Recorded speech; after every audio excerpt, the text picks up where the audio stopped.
Assalamualaikum warahmatullahi wabarakatuh. Saya Bimbi Aditya Wanatirta. Pada kesempatan ini saya akan menjelaskan mengenai prototipe alat untuk mengukur suhu, kelembaban, dan kecepatan angin. Nah, di sini teman-teman bisa lihat alat yang telah kami buat untuk mengukur suhu, kelembaban, dan kecepatan angin. Nah, di sini tampak pada malam harinya dan di sini tampak pada siang harinya. Nah, ini terdiri dari dua bagian kalau bisa kami definisikan. Nah, di bagian atas dan di bagian bawah. Nah, untuk panjangnya ini sekitaran 2 meter, 2 meter setengah kurang lebih. Nah, pada box di bawah, pada box yang di bagian bawah, ini kita bagi aja di bawah dan atas. Nah, pada box bagian bawah itu terdapat peletakan komponen-komponen utama seperti ESP32, RTC, micro SD seal, lalu ada project board, LED, baterai 1650 dan kabel jumper. Nah, dari komponen-komponen ini diletakkan pada bagian bawah, yang dimana di sini di kotak komponennya ini telah kami uh, wrapping menggunakan wrapping makanan agar dia kedap dengan air. Nah, lalu sensor DHT21 dan sensor optocoupler kami letakkan pada bagian atas. Nah, di sini tampak atasnya bahan-bahan yang kami gunakan dalam membuat alat ini, yang dimana untuk mengukur kecepatan anginnya sebagai baling-balingnya ini kami menggunakan bola pimpong dan dop. Mana bola pimpongnya dibelah, lalu dopnya ini dibor dan ditambahin pipa plat yang dipotong. Nah, yang kedua ada pipa dan pipa PVC. Nah, pipa di sini berguna untuk sebagai uh, uh, sebagai batang utamanya agar alat ini bisa berdiri. Lalu plat PVC ini digunakan sebagai kotak pada bagian atas untuk menutupi bagian dari sensor optocoupler. Nah, lalu ada jaring kawat dan engsel. Nah, engsel di sini digunakan sebagai untuk membuka dan menutup box di atas ini agar memudahkan kami untuk memaintenance. Lalu ada kawat, jaring kawat. Jaring kawat di sini berfungsi untuk menutupi pada bagian sensor DHT, yang dimana agar tempiasnya itu semakin berkurang. Nah, mungkin ini aja tampak dari alat kami. Mungkin lebih detailnya bisa dilanjutkan oleh teman saya. Sekian, terima kasih. Baik, saya Karol Cendiki Ilhami. Di sini saya akan menjelaskan sedikit tentang codingan yang saya pakai di alat.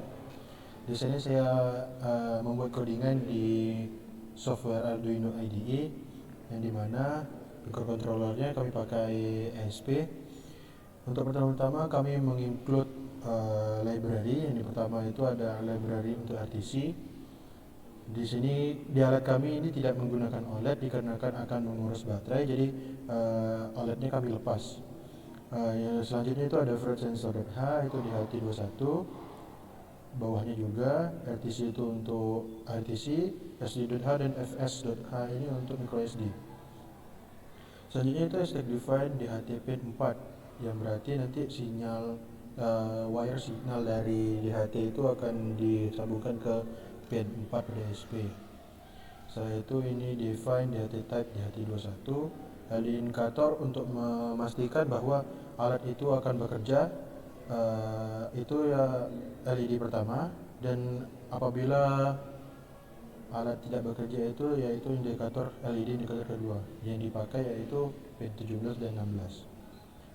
Di sini kami menggunakan cons in sensor pin 2 untuk optocoupler, count sama dengan 0, dan ini merupakan void tambahan untuk sensor optocoupler.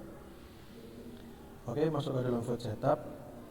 Pertama itu serial begin untuk menampilkan serial monitor. Setelah itu mendeklarasikan sebagai LED indikator sebagai output dan LED indikator 2 juga. Habis itu while serial, apakah serial tidak bisa dibuka.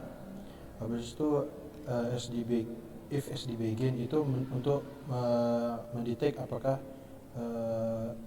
micro SD itu terdetek atau tidak. RTC ini juga untuk mendetek RTC. Setelah itu sensor pin input pull up. Setelah itu attack interrupt. Setelah itu mencetak menghubungkan ke sensor 21. Habis itu DHT.begin. Oke, ke dalam void loopnya untuk perulangan datetime.now sama dengan rtc.now itu untuk menampilkan jam pada waktu real time. Habis itu float temperatur sama dengan DHT.red temperature, humidity, dan FDHT red temperature itu untuk DHT21. Setelah itu pulse count itu untuk optocoupler. Ini float ini merupakan kalkulasi untuk sensor optocoupler yang nantinya akan dikonversikan ke dalam nilai kecepatan kilometer per jam. Ini merupakan deklarasi DHT21. Ini juga, dan ini merupakan tampilan untuk mencetak tahun, bulan, hari, jam, dan menit serta detik di serial monitor. Ini juga untuk menampilkan suhu, temperatur ke dalam serial monitor, kecepatan angin juga. Dan di bawahnya kami menyimpan data tersebut di dalam micro SD shield, yang dimana myfile_sd.open, yaitu nama file di dalam micro SD nya itu test.txt, dan di dalam micro SD itu menampilkan jam, menit, detik. Setelah itu suhu, kelembapan, kecepatan angin. Habis itu digital rate indicator, jika high dia hidup.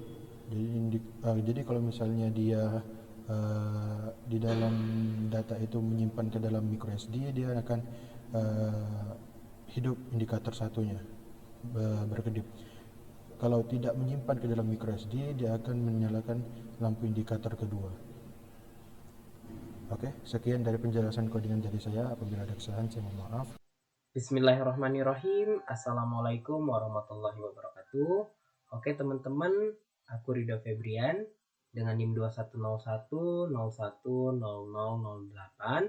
Jadi kali ini aku akan menyampaikan terkait data suhu, kelembapan, dan juga kecepatan angin yang telah kami kumpulkan ketika kami turun ke lokasi, yaitu tepatnya di Bukit Ganet, Kota Tanjung Pinang.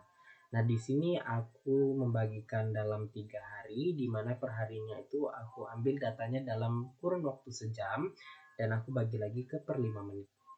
Nah, di sini aku ambil data-datanya itu dimulai dari jam 8 malam, dan aku campur ke jam pagi menjelang siang. Nah, untuk hari pertama ini, data-data ini aku rangkum lagi menjadi satu kesatuan. Nah, di sini dalam per 1 jam, jika kita bagi ke per 5 menit, maka terdapat 12 data. Nah, jadi data-data ini, kemudian aku cari rata-ratanya untuk suhu, kelembapan, dan kecepatan angin.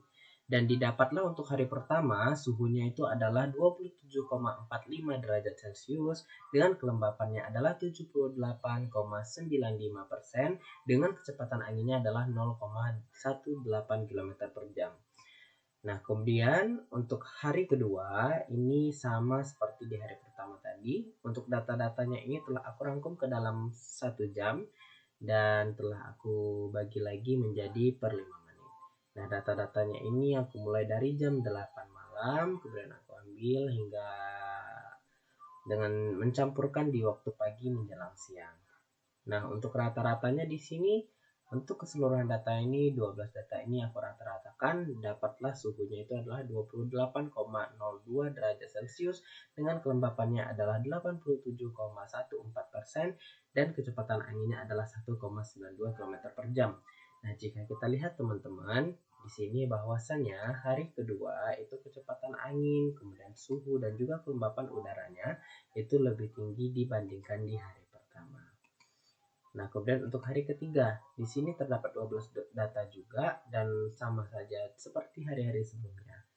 Nah, untuk keseluruhannya ini, itu didapatlah rata-rata perharinya adalah dengan suhu 28,10 derajat Celcius dengan kelembapannya ada 81,85% dengan kecepatan anginnya adalah 1,54 km per jam. Nah, dari ketiga data ini teman-teman, kemudian aku gabungkan karena aku pengen lihat itu di hari mana sih puncaknya. Nah, kemudian aku gabungkan, kemudian di sini aku bikin tabel baru yaitu hari pertama, kedua, dan ketiga. Nah, di mana hari pertama suhunya ada 27,45 derajat Celcius dengan kelembapan udaranya adalah 78,95% dengan kecepatan anginnya adalah 0,18 km per jam. Sedangkan di hari kedua suhunya adalah 28,02 derajat Celcius dengan kelembapannya adalah 87,14% dan kecepatan anginnya 1,92 km per jam. Dan di hari ketiga suhunya adalah 28,10 derajat Celcius dengan kelembapannya adalah 81,85% dengan kecepatan angin 1,54 km per jam.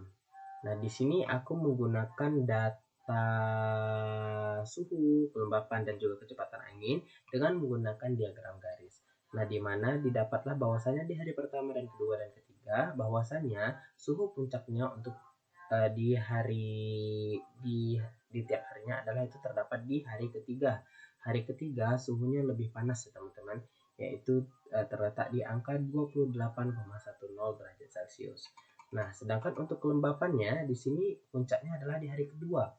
Artinya kelembapan itu adalah uap air atau yang ya istilahnya uap air lah ya teman-teman. Nah, di situ di hari kedua ini kelembapannya itu adalah 87,14%. Nah, untuk kecepatan angin puncaknya sama yaitu di hari kedua, yang berarti kan bahwasanya hari kedua itu lebih berangin teman-teman. Dan yang pasti lebih sejuk.